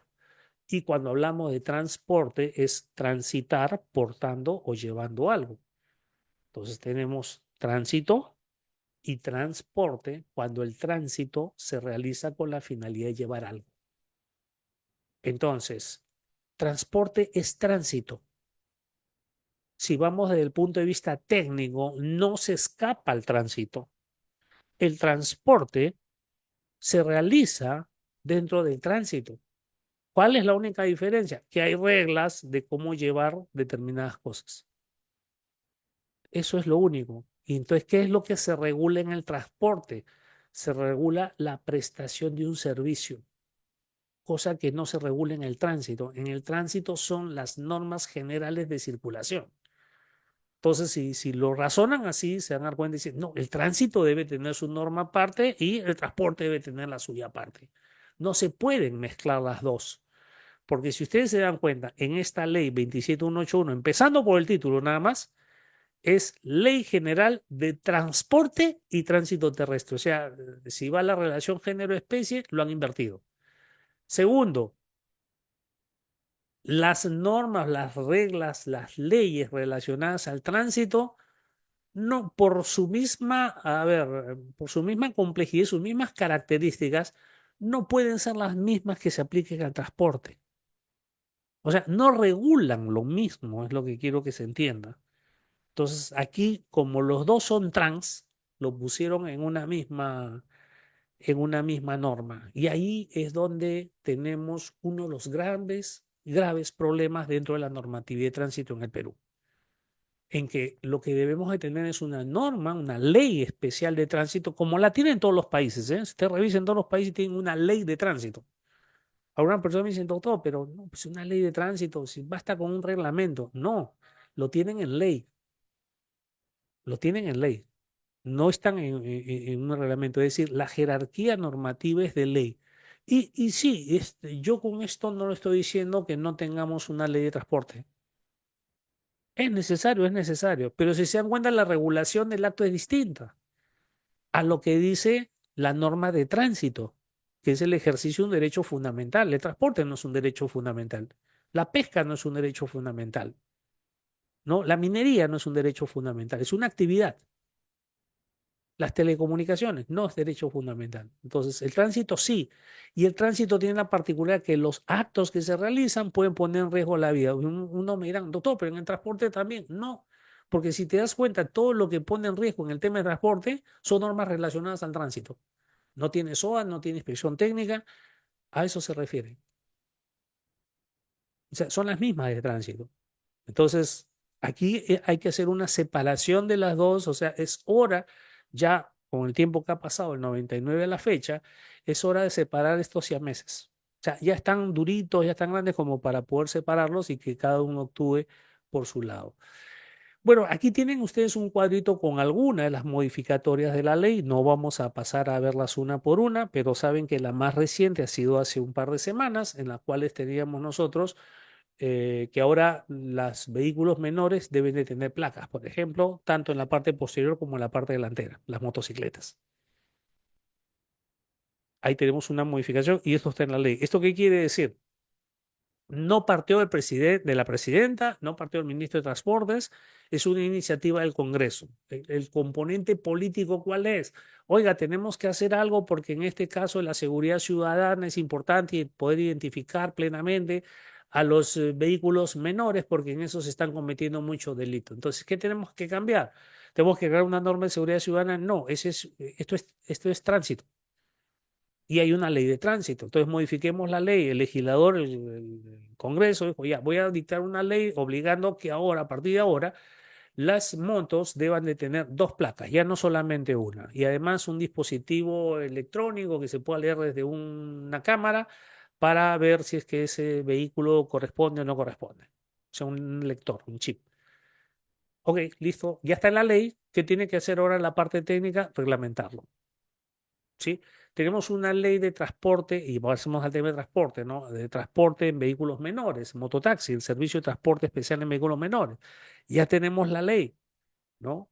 Pero, y esta ley dispone que tiene que haber un reglamento, pero todavía no se da el reglamento y por lo tanto no se aplica aún la ley. Estamos a la espera. Entonces, lo que vamos a encontrar nosotros en esta ley van a ser aquellas premisas generales que posteriormente van a reglamentarse. Aquí tienen ustedes un cuadrito, si ustedes ven, una línea del tiempo, ¿ya? En donde como el año 1941 aparece, nace, se promulga el Reglamento General de Tránsito hasta la actualidad, ¿no? De cómo hemos ido pasando históricamente por las normas relacionadas. Miren que aquí tenemos el 41, Reglamento General de Tránsito, el 87, el Código de Tránsito y Seguridad Vial, aprobado por Decreto Legislativo 420. El año 1999, la Ley General de Tránsito y Transporte Terrestre, la Ley 27181, de la cual estábamos hablando hace poco, el año 99, y a partir de ahí, la promulgación en forma progresiva de los llamados reglamentos nacionales. Reglamento del SOA, Reglamento Nacional de Tránsito, Reglamento Nacional de Vehículos, Reglamento Nacional de Administración de Transporte, Reglamento Nacional de Tráfico Ferroviario, Reglamento Nacional de Jerarquización Vial, Reglamento Nacional de Gestión de la Infraestructura Vial y el que todavía no se promulga hasta la fecha es el Reglamento Nacional del Cobro por la Infraestructura Pública, o sea, los peajes. Eso todavía no tenemos reglamento, pero los demás reglamentos y otros en el tiempo se han ido dando. Por ejemplo, aquí, si ustedes ven, me dicen, doctor, ¿dónde está el reglamento de licencias ahí? Bueno, no está. El reglamento del procedimiento de sanción especial no está. El reglamento de puntos, bueno, ya se diste cuenta que no está. ¿Para qué me preguntan? Bueno, porque yo considero que debería estar acá. Bueno, aquí hemos puesto los reglamentos nacionales que según la ley, está de acá del 99, deben promulgarse. Estos son los obligatorios. Aparte de ello, se han dictado otros reglamentos más, ¿no? Ahora bien, lo llevamos únicamente al tránsito y acá lo que tenemos es, para el control del tránsito, tenemos del año 41 el Reglamento General de Tránsito, el año 87, Código de Tránsito y Seguridad, el 99 la ley, 2001 el Reglamento de Tránsito y 2009 el texto único ordenado, Reglamento Nacional de Tránsito, también llamado Código de Tránsito. A ver, nuestro reglamento de tránsito, por si acaso, señores, es del año 2001, no es del 2009. Aclaro esto porque el reglamento de tránsito es del año 2001. 2009 se promulga el TUO, el Texto Único Ordenado Reglamento Nacional de Tránsito. ¿Ya? Pero ustedes saben que un TUO no es el reglamento, es el Texto Único Ordenado del reglamento. Entonces, el reglamento del año 2001. Ahora, según la ley, dice que qué es lo que debe contener el reglamento de tránsito, normas para el uso de las vías públicas como conductores de todo tipo, vehículos para peatones, disposiciones sobre licencia de conducir y las que establecen las infracciones y sanciones y el correspondiente registro de sanciones, así como las demás disposiciones necesarias. Bueno, nosotros tenemos que el reglamento de tránsito es un tipo de norma que contiene tanto parte constitutiva como prescriptiva. A ver, prescriptiva o proscriptiva porque tiene un conjunto de deberes y prohibiciones. En su estructura lo vamos a ver. Constitutiva porque también da de alguna forma la organización de determinadas actividades o procedimientos. O sea, no solamente contiene deberes y prohibiciones. Ahora, se piensa de que el reglamento de tránsito es una norma, a ver, perdón, no pasamos. Se piensa que el reglamento de tránsito es una norma para conductores, nada más ajeno a la verdad. Fíjense ahí hacia quiénes se dirige el reglamento de tránsito. Administrados en general, a la autoridad competente, sí, le da deberes a la autoridad competente. Dice, por ejemplo, cuando se hace una obra, la autoridad competente debe poner señalización. Cuando se produce un accidente de tránsito que es producto de alguna obra inconclusa, un mal estado de la vía, la autoridad competente asume responsabilidad. Entonces, ¿de quién estamos hablando ahí? Autoridad competente. No estamos hablando de conductores, ¿eh? Propietario de inmuebles. Los propietarios de inmuebles no pueden remover las señales. Los propietarios de inmuebles no podrán tener cornisas o salientes. Le está dando disposición a los propietarios de inmuebles, a los peatones, bueno, también, ¿no? Maquinista del tren. El maquinista del tren, cuando se aproximan los cruces de nivel, deberá, ¿no?, tener una alerta. Ya, maquinista del tren. A la autoridad ferroviaria deberá señalizar los cruces, ¿no?, a nivel que tengan con intersecciones con el tránsito. O sea, está dando disposiciones para ellos. A la Policía Nacional también le da disposiciones. El policía debe investigar los accidentes. El policía debe aislar esto. El policía cuando dirige el tránsito debe apagar el semáforo. También tiene normas relacionadas al policía asignado al control de tránsito, que es otra categoría que también está ahí. A los ocupantes de vehículos, a los propietarios de vehículos también, ¿no? A los propietarios de garaje. El propietario de garaje que recibe un vehículo que aparentemente ha sufrido un accidente de tránsito tiene que dar cuenta. También hay disposiciones para él. Los instructores de manejo. A los centros emisores de licencia de conducir, cuando verifiquen de que el postulante no ha cumplido o con los requisitos o que presenta alguna deficiencia física posterior, pues obviamente a la obtención de la licencia. Entonces, fíjense que el reglamento de tránsito no tiene disposiciones solamente para los conductores, sino para un grupo muy grande de la sociedad. Ahora, con respecto a los conductores, también tiene gran variedad. Tiene para los conductores en general, lo de servicio público, lo de moto, lo de mototaxi, el vehículo de emergencia, el de mercancías, a los conductores de ciclos, o sea, bicicletas o triciclos, a los de que tienen animales, a los vehículos de movilidad personal y a los de maquinaria amarilla o maquinaria verde. Esta es la estructura del reglamento de tránsito actualmente en nuestro país. Observen ahí cómo yo he hecho un esquema, ¿no?, para que ustedes lo tengan con respecto al accidente de tránsito, y vemos que el accidente de tránsito se divide en títulos y estos a su vez en capítulos, y los capítulos tienen determinada cantidad de artículos y también secciones, diversas secciones. Entonces vamos a ver que el reglamento de tránsito consta de 6 títulos: disposiciones generales, autoridades competentes, de las vías, de la circulación, del registro vehicular, de los accidentes y SOA, de las infracciones y sanciones. Asimismo, tiene disposiciones complementarias y transitorias y tiene anexos, que hasta la fecha son 4. Los anexos son los cuadros de infracciones, lo que nosotros llamamos también escala de multas, ¿no? A ver, los capítulos en los cuales se divide, si ustedes miren la cantidad de artículos que tiene cada título, se van a dar cuenta que el más, se puede decir que tiene mayor cantidad de artículos es el de la circulación. ¿Y por qué tiene mayor cantidad de artículos de la circulación? Porque este tiene que ver con todo lo relacionado a los actos, las acciones o la prescripción técnico-normativa que tienen que seguir tanto peatones como conductores de vehículos, de ciclos y vehículos de movilidad personal cuando hagan uso de la vía. Por ejemplo, ¿no?, la licencia de conducir, la regla de circulación, las velocidades, las reglas para adelantar, el derecho de paso, los cambios de dirección, la detención y estacionamiento. Es decir, todas las maniobras o los actos que, si no se sigue la prescripción técnico-normativa, van a devenir en daño y por lo tanto se denomina accidente de tránsito y va a tener tanto responsabilidad civil como penal según corresponda. Entonces, ahí en ese título cuarto es donde tenemos, vamos a decirle, un núcleo fuerte de los actos. Otro que tiene también gran cantidad de artículos, si se dan cuenta, es el de las infracciones y sanciones. ¿No? Porque ahí van a tener todo lo que es el procedimiento sancionador, la clasificación de sanciones, la calificación, las medidas preventivas y otros, lo que van a encontrar posteriormente en el anexo. Y en tercer lugar, tenemos importancia aquí de los artículos correspondientes a las vías de circulación. Y vamos a explicar ahora por qué. A ver, autoridades de tránsito. Este cuadrito también se los dejo ahí porque en este cuadro ustedes pueden ver las competencias que reconoce la ley, que son competencias normativas de gestión y fiscalización. ¿Quiénes de cada uno de estos actores tiene esas competencias en materia de tránsito? Hemos dicho que no es lo mismo las competencias de tránsito que las competencias de transporte. Y también hemos dicho que la competencia es el poder legal de hacer algo, ¿no? Por ejemplo, los abogados sabemos si vamos a presentar una demanda por, no sé, por alimentos, no vamos a ir al juzgado penal porque no decir, disculpe, pero yo no soy competente, ¿no?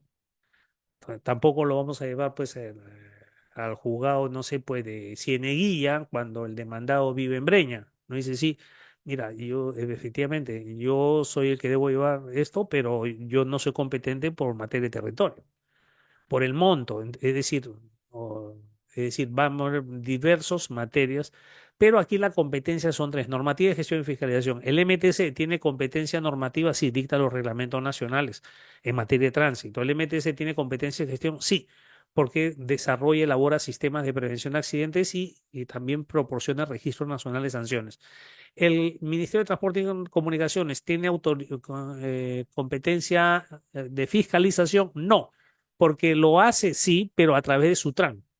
Sutran tiene competencia normativa, no, Sutran no puede dictar normas, pero sí tiene competencia de gestión y sí tiene competencia de fiscalización, lo mismo que su hermana gemela, que son las municipales provinciales. Mire, la municipalidad provincial tiene más competencias que Sutran.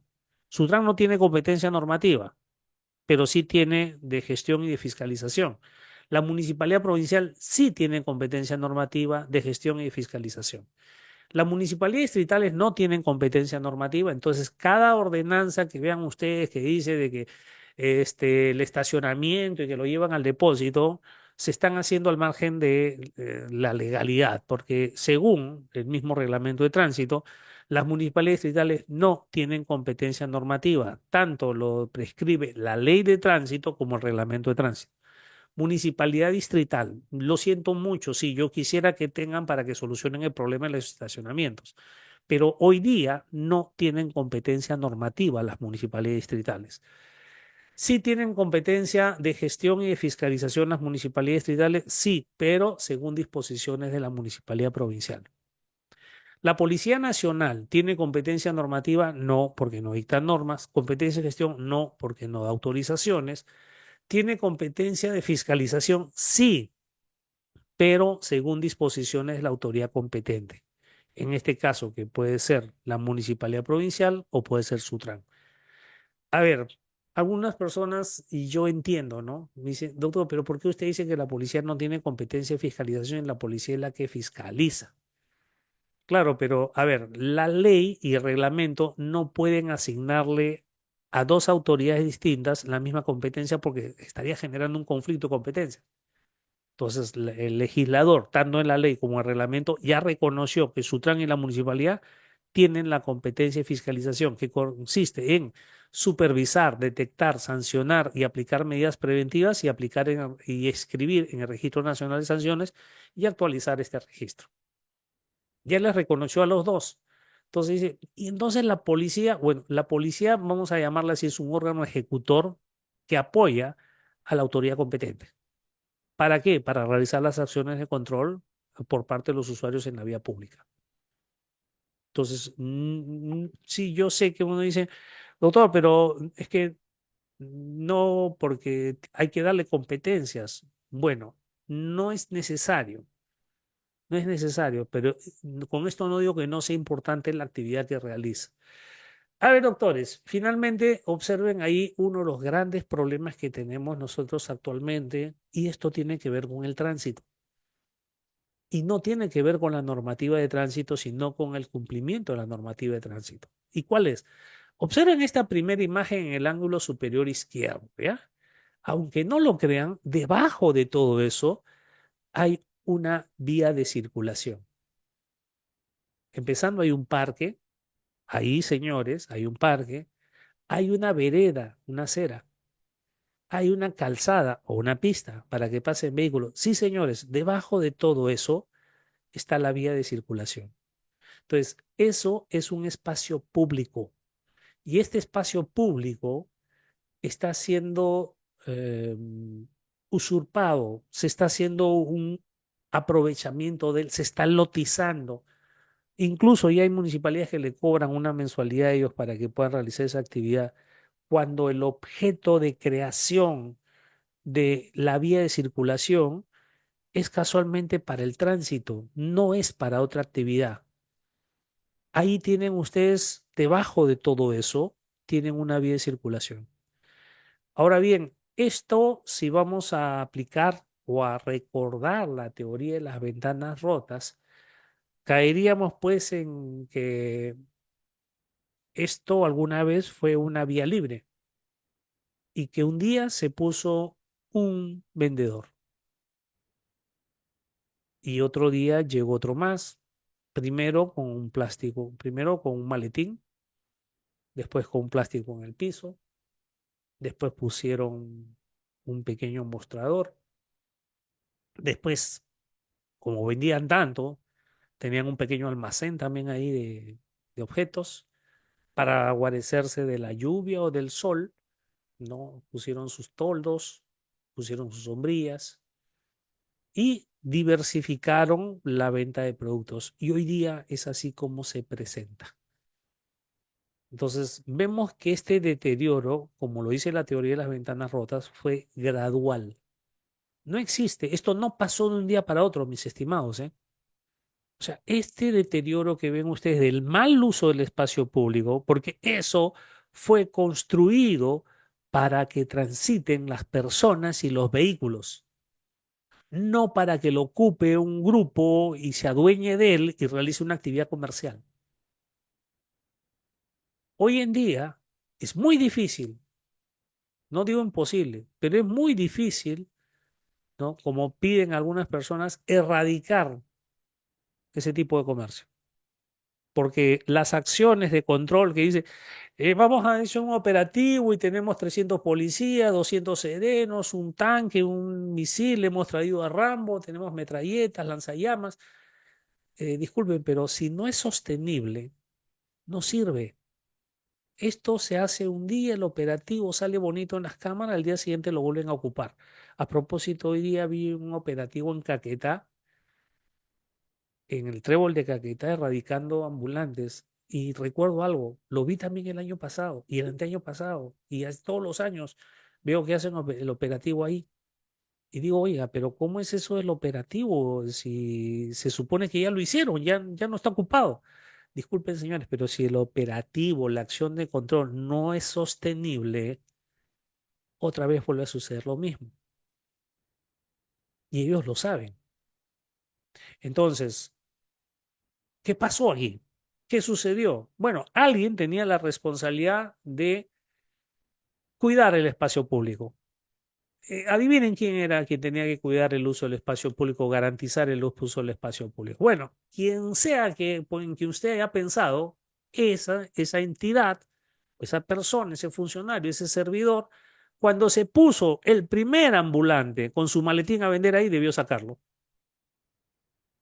Porque si no lo hizo y lo consintió y llegó el segundo, el tercero, el cuarto, y ahora tenemos eso, ahora necesitamos 200, 300 policías para poder sacarlos. Y regresan nuevamente, porque no podemos tener a los policías dedicados a tiempo completo a eso. Y esto es lo que quiero que entiendan los ciudadanos.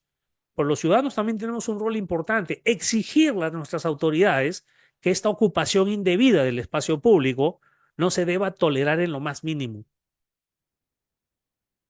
Hay personas de una municipalidad. Fui una vez a una consultoría de una municipalidad que salían a la reja de la municipalidad que daba hacia la calle a comprarle a una señora que tenía su termo y una bolsita, un cooler con sándwiches.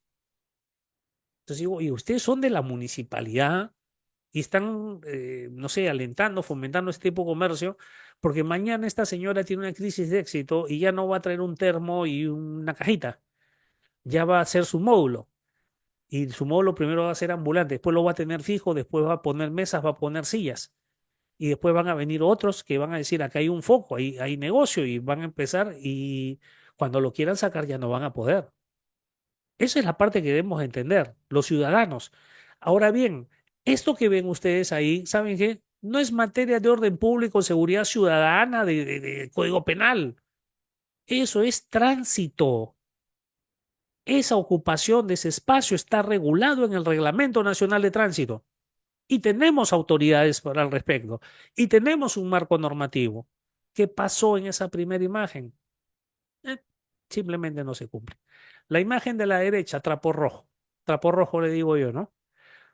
Trapo rojo es dueño de una parcela del espacio público, ¿se dando cuenta? La ha lotizado, la separa para sus clientes, la reserva, pone sus baldes, pone sus parantes y te cobra por el uso del espacio y si no te amenaza.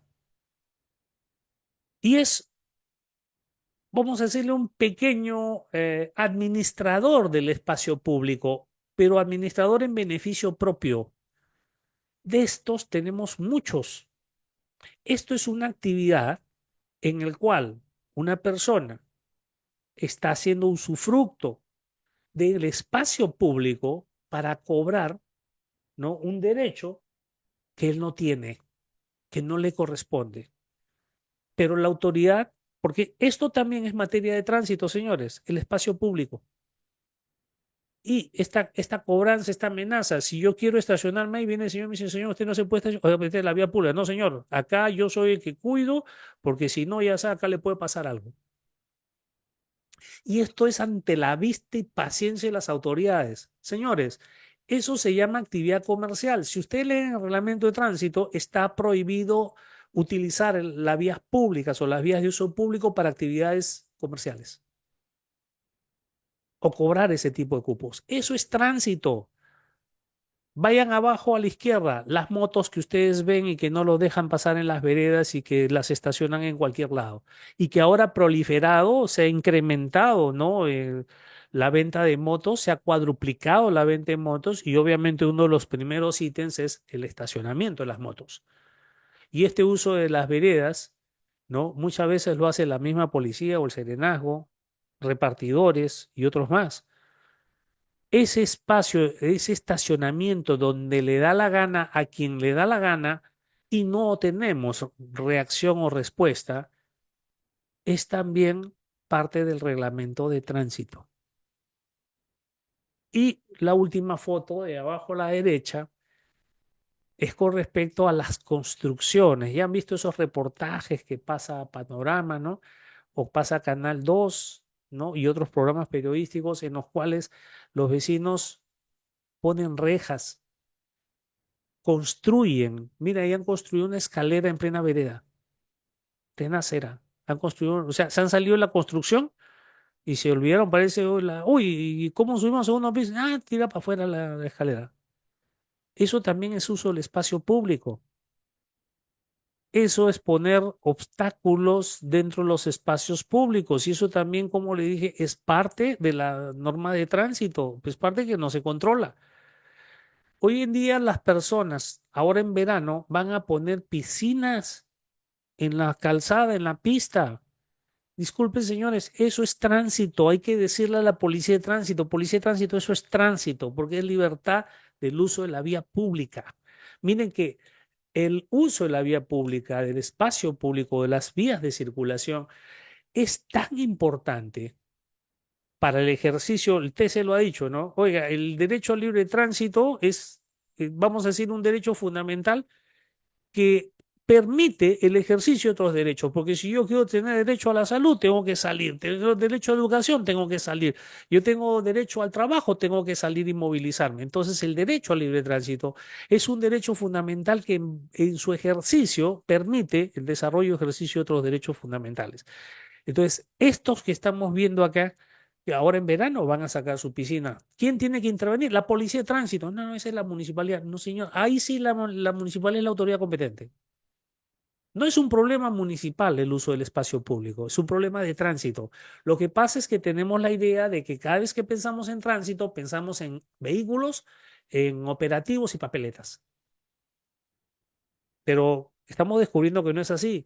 En otros casos, hemos visto en muchos distritos que están poniendo rejas en espacios públicos, ponen rejas para que no pasen. Y es más, yo he visto que el alcalde de Bellavista, aquí en el Callao, yo soy del Callao, no sale en un microondas enseñando las rejas que ha puesto, ¿no? Para que no pasen, por medida de seguridad ciudadana.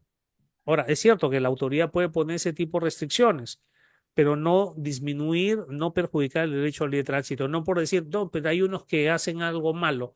Ok, entonces también, pues, si sabemos que hay, no sé, pues, bandas que utilizan vehículos automóviles, hay que prohibir los automóviles, o no hay que dejarle pasar los automóviles. Doctor Hay, Marcos, buenas noches. Le habla Rodrigo, doctor. No sé si podemos ir avanzando para terminar ya, porque a las 8:30 tenemos programada otra correcto. clase. Rodrigo, en este momento, gracias por el aviso. Hay otros que están toldeando, que ponen un toldo, tienen el bautizo, tienen el cumpleaños, inclusive un velorio, entonces que no tienen mejor idea que poner un toldo en la vía pública. Y ahí ya se arman su fiesta o lloran a sus muertos utilizando el espacio público. Y nadie interviene al respecto, porque no entienden que estamos haciendo uso del espacio público. Entonces, estos son problemas que se están presentando y que tienen que ver, claro, nosotros lo vemos, como le decía, desde el punto de vista de la seguridad vial, pero el garantizar un espacio público y que éste sea normal y libre para todos, tiene hasta inclusive tutela penal, porque si usted entra al Código Penal hay un delito por interrupción de las vías de circulación. Tiene hasta tutela penal, porque es un derecho fundamental. Y gracias, Rodrigo, por el aviso, porque justamente, y para el cumplimiento del horario, hemos dado por concluido ya el desarrollo de la primera sesión de este curso especializado.